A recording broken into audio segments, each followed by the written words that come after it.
مسافر هواپیمای پاکستان چطور از سقوط جان به در برد؟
هواپیمای مسافربری که دیروز جمعه 22 می در کراچی سقوط کرد 91 مسافر و 8 خدمه پرواز داشت.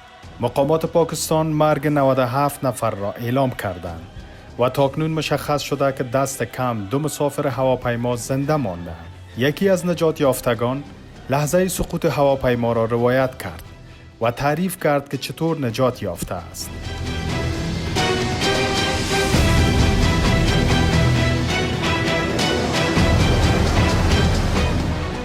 محمد زبیر که در سقوط هواپیما تنها جراحت سطحی برداشته است میگوید که هواپیما 10 تا 15 دقیقه پس از فرود ناموفق سقوط کرد.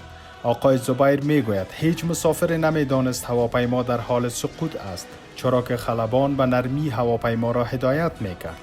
او که در هنگام سقوط هواپیما بیهوش شده بود، لحظات پس از به هوش آمدن را این چنین روایت میکند.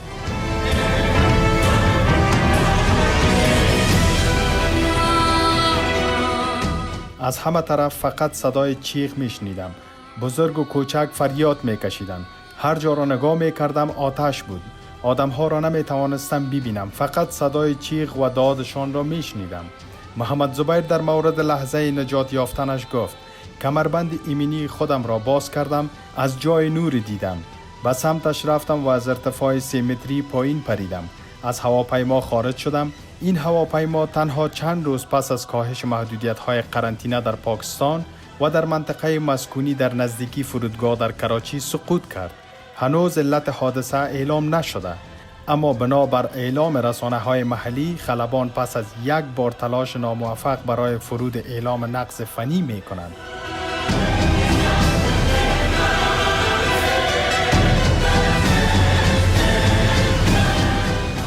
برج مراقبت در حالی که این هواپیما در حال کاهش ارتفاع بوده، پیام اضطراری دریافت کرده است.